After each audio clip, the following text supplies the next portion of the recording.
کسی جگہ پر مناظرہ کی ضرورت پیش آ جائے اور مد مقابل آپ کا چیلنج بازی کرتا رہے تو آپ نے کام کیسے کرنا ہے، اس کو بہت اچھی طرح سمجھو۔ ہمارے کام کی ترتیب یہ ہے کہ جس عنوان پہ آپ مناظرہ کرنا چاہتے ہیں سب سے پہلے اس عنوان پر اس علاقے میں مخصوص افراد کی تربیتی نشست رکھیں۔ سمجھ آ رہی؟ جس عنوان اور مسئلہ عقیدہ پر مناظرہ کرنا چاہتے ہیں سب سے پہلے اس عقیدہ یا مسئلہ پر مخصوص افراد پر مشتمل ایک جماعت کی تربیتی نشست رکھیں۔ نہ اس کا اشتہار چھاپیں، نہ اس کا دعوت نامہ چھاپیں، زبانی دعوت دے کر آپ بلائیں، 10 بلا لیں، 15 بلا لیں، 1000 بلا لیں، آپ کی مرضی ہے، پہلے آپ بندے بلائیں۔ اس کا فائدہ کیا ہوگا؟ نمبر 1، ہم اپنے حضرات کو یہ بات سمجھائیں گے کہ دیکھو چیلنج انہوں نے کیا ہے، ہم نے نہیں کیا، پہل انہوں نے کی ہے، ہم نے نہیں کی۔ اگر ہم قبول نہیں کرتے تو پھر ہماری بدنامی ہوگی، تو ہمیں ان کے ساتھ گفتگو کرنی چاہیے۔ جب یہ اپنے افراد کا ذہن بن جائے گا اب وہ سمجھیں گے بھئی یہ جو اختلاف کی فضا بن رہی ہے اس کی بنیاد مولانا الیاس گھمن نہیں ہے، اس کی بنیاد فریق مخالف ہے۔ یہ ذہن بن گیا نا۔ نمبر 2 فائدہ کیا ہوگا؟ جس مسئلہ پر آپ نے مناظرہ کرنا ہے اس مسئلہ پر پہلے اپنے افراد کی تیاری کرا لیں۔ یہ بات میں کیوں کہہ رہا ہوں؟ یہ بات میں اس لیے کہتا ہوں کہ مخالف نے اپنے افراد کی تیاری کرائی ہے، ان کو مسئلہ اپنا سمجھایا ہے، ان کو دلائل اپنے بتائے ہیں، اور ہم نے اپنے افراد کو مسئلہ بھی نہیں سمجھایا اور دلائل بھی نہیں دیے۔ جب مناظرہ ہوگا تو مناظرہ کھلا تو نہیں ہوتا کہ 500 بندے بیٹھے ہوں۔ مناظرہ بند کمروں میں بند جگہوں پہ ہوتا ہے جس میں 10 ایک فریق کے، 10 دوسرے فریق کے، 15 ایک فریق سے، 15 دوسرے سے، 20 ایک کے، 20 دوسرے کے، مخصوص افراد لاتے ہیں۔ اس کا ہمیں نقصان کیا ہوتا ہے کہ جو افراد وہ لاتے ہیں انہوں نے مسئلہ اور مسئلے کے دلائل سمجھے ہوتے ہیں، اور جو بندے ہماری طرف سے آتے ہیں نہ انہوں نے مسئلہ سمجھا ہوتا ہے نہ مسئلے کے دلائل سمجھے ہوتے ہیں۔ اپنے افراد کو مسئلہ سمجھا لو۔ جب آپ نے مناظرے میں اپنے 10 یا 15 بندے بٹھانے ہیں تو یہ وہ ہونے چاہیے کہ جو پہلے سے مسئلہ کی نوعیت اور دلائل سمجھ چکے ہوں۔ اب آپ کو مناظرے میں بہت زیادہ آسانی ہوگی، آپ کی الجھنیں ختم ہو جائیں گی۔ میں اس کی ایک مثال دے دیتا ہوں۔ مثلا مناظرہ طے ہوتا ہے، عنوان ہے ترک رفع الیدین۔ ہم کہتے ہیں رکوع جاتے اٹھتے رفع الیدین نہیں کرنا چاہیے، اور غیر مقلد کہتے ہیں رفع الیدین کرنا چاہیے۔ یہ مناظرے کا عنوان ہے۔ جب یہ مناظرے کا عنوان ہوگا تو اصل اختلاف کیا ہے بات سمجھ لیں۔ اس میں فریقین کا اتفاق ہے کہ رسول اکرم صلی اللہ علیہ وسلم نے رکوع جاتے اور رکوع سے اٹھتے رفع الیدین فرمایا ہے، دونوں کا اتفاق ہے۔ ہم بھی کہتے ہیں فرمایا اور غیر مقلدین بھی کہتے ہیں فرمایا۔ اختلاف کس میں ہے؟ غیر مقلد کہتے ہیں کہ ہمیشہ موت تک فرمایا، ہم کہتے ہیں آپ نے ہمیشہ نہیں فرمایا، کچھ عرصہ فرمایا اور بعد میں چھوڑ دیا۔ اب اگر غیر مقلد ایسی دلیل پہ یہ آپ نے مسئلہ اپنی عوام کو سمجھا لیا، اب اگر غیر مقلد ایسی دلیل پیش کرتا ہے کہ جس سے ثابت ہوتا ہے کہ اللہ کے نبی صلی اللہ علیہ وسلم نے رفع الیدین ہمیشہ فرمایا ہے اور کبھی نہیں چھوڑا، تو یہ دلیل اس کی ہے، اور ہم پیش کرتے ہیں کہ آپ نے چھوڑا تھا، یہ دلیل ہماری ہے۔ اور اگر غیر مقلد ایسی حدیث پیش کرتا ہے کہ جس سے یہ تو ثابت ہوتا ہے کہ رسول اللہ صلی اللہ علیہ وسلم نے رفع الیدین فرمایا تھا مگر یہ ثابت نہیں ہوتا ہمیشہ فرمایا تھا، تو یہ دلیل اس کی نہیں ہے، یہ دلیل دونوں کی ہے۔ یہ بات سمجھ آ رہی ہے؟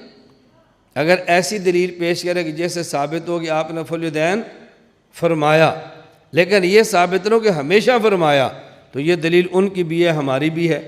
ان کی دلیل وہ حدیث بنے گی کہ جس میں یہ ہو کہ آپ صلی اللہ علیہ وسلم نے ہمیشہ فرمایا۔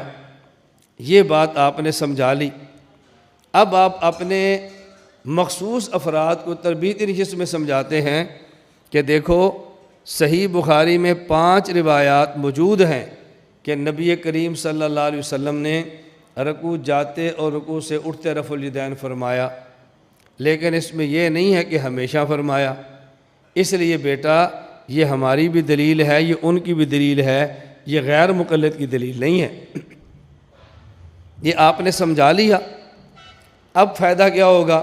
اچھی طرح بات سمجھنا، آپ کا مد مقابل غیر مقلد سب سے پہلے بخاری شریف پیش کرے گا اور بخاری شریف سے 5 حدیثیں پڑھ دے گا کہ رسول اللہ صلی اللہ علیہ وسلم رفع الیدین فرمایا۔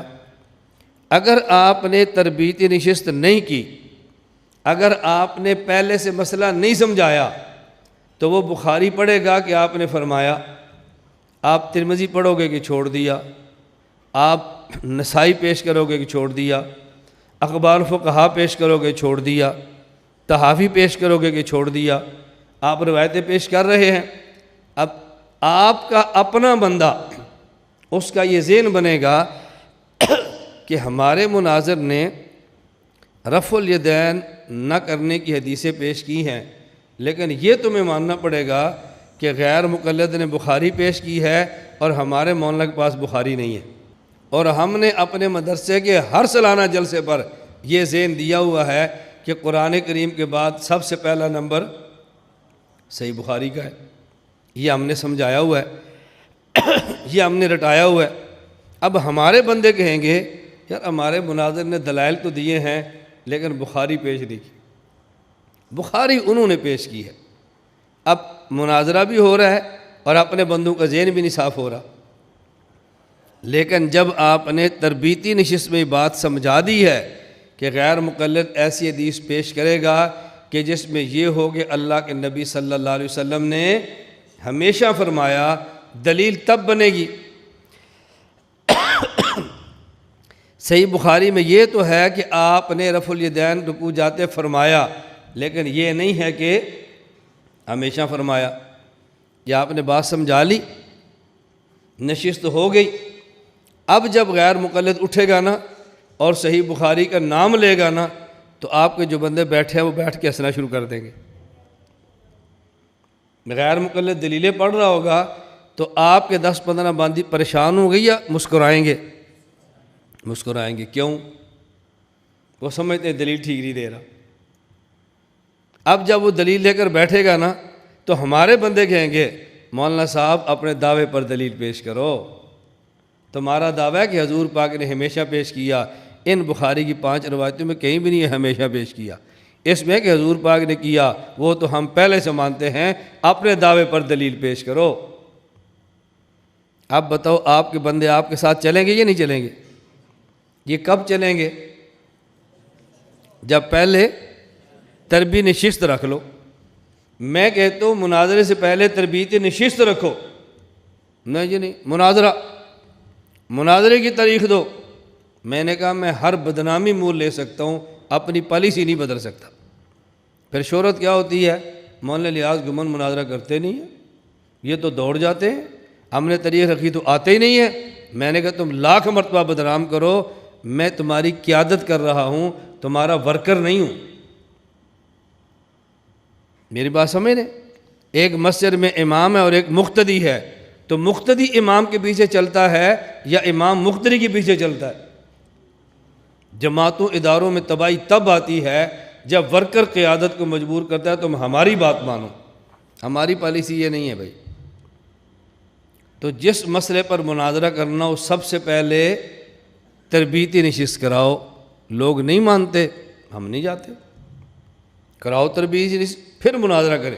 جس عنوان پہ آپ کا دل کرتا ہے مناظرہ طے کرو، ہم انکار نہیں کرتے، لیکن اس مسئلے پر پہلے آپ کے شہر میں تربیتی نشست ہوگی۔ یہ ہماری ترتیب ٹھیک ہے یا غلط ہے؟ یہ فائدہ ہوتا ہے، مخالف نے دلائل لے کے اپنی قوم کا ذہن بنایا ہوا ہے، آپ نے نہیں بنایا، آپ ڈائریکٹ مناظرے پر آتے ہیں۔ اور بھائی مناظرہ تو ایسے ہے کہ جیسے مریض کا آپریشن ہو، ڈاکٹر پوری کوشش کرتا ہے کہ آپریشن نہ ہو، دوائی دارو سے کام چل جائے، اور اگر نہ ہو تو پھر آپریشن ہے۔ اور آپ کہتے ہیں نہیں مولانا صاحب پہلے آپریشن کرو، باقی باتیں بعد میں دیکھیں گے۔ تو پہلا کام یہ کریں کہ تربیتی نشست۔ دوسرا کام، جس مسئلے پر آپ مناظرہ کرنا چاہتے ہیں اس مسئلے پر جلسہ کروائیں۔ آپ کا جو مخالف تھا اس نے آپ کے شہر میں آ کر آتے ہی مناظرہ کیا یا اس نے آتے جلسہ کیا؟ جلسہ کیا نا۔ اور آپ کیا کہہ رہے ہیں؟ مناظرہ کرو۔ اور آپ کے مخالف نے کیا کیا؟ جلسہ۔ انہوں نے جلسے کر کے ماحول بدل لیا ہے۔ آپ جلسے کرانے کے لیے تیار نہیں، مناظرے کرانے کے لیے تیار بیٹھے ہوئے۔ مناظرے آپ کروانا چاہتے ہیں اور پوری امت کے اکابر کی بدنامیاں ہمارے کھاتے پڑ رہی ہیں کہ یہ اکابر کی بات نہیں مانتے، اکابر کہتے ہیں مناظرے کا ضرورت نہیں ہے، مناظرے کا دور نہیں ہے، نہیں ہونا چاہیے، اور یہ مناظرے کرتے ہیں۔ ہماری یہ پالیسی ہی نہیں ہے، تمہیں کس نے کہا کہ کرتے ہیں؟ نمبر 2، جس مسئلے پر مناظرہ کرانا ہے اس مسئلے پر جلسہ۔ کیوں ذرا سمجھو۔ اس کی ایک وجہ تو یہ ہے کہ جب آپ پہلے مسئلہ بیان کر لیں گے تو عوام کو مسئلہ سمجھ آ جائے گا، عوام دلائل سن لیں گے، عوام کا ذہن بن جائے گا کہ ہمارے مسئلے پر دلائل زبردست ہے، ہمارے مسئلے پر دلائل بہت ہے، ہمارے مناظرہ ہو بھی جائے تو ہمارے لوگ کبھی مار نہیں کھائیں گے۔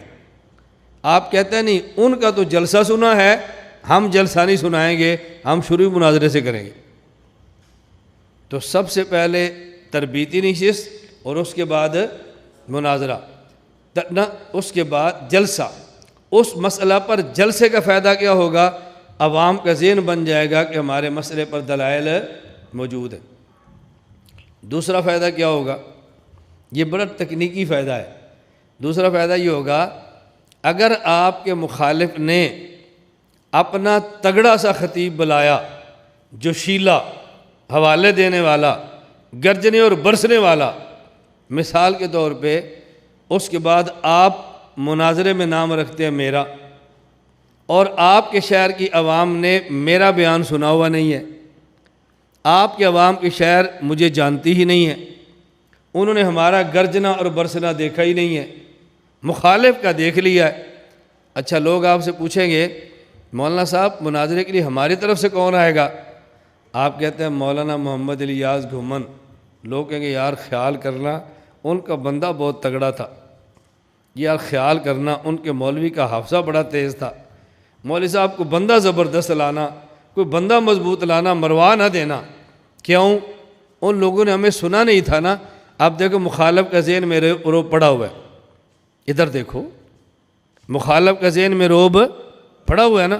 مولانا صاحب دیکھ لیں کہ ہروا نہ دینا، بےعزتی نہ کروا دینا، مروانا نہیں، اس طرح کا کوئی مولوی بلاؤ، اس طرح کا۔ ہم کہتے ہیں جلسہ رکھو، اور میں سمجھتا ہوں کہ تمہارے علاقے کا مسئلہ کیا ہے، میں سمجھتا ہوں اس علاقے میں خطیب کون آیا ہے، میں سمجھتا ہوں اس کا جواب کیسے دینا ہے۔ اب جب آپ جلسہ رکھیں گے نا، جلسہ، تو مجھے پتہ ہے کہ میں نے اس فضا کو بدلنا کیسے ہے۔ پھر ہم وہاں بیان رائیونڈ والا نہیں، پھر جنگ والا کرتے،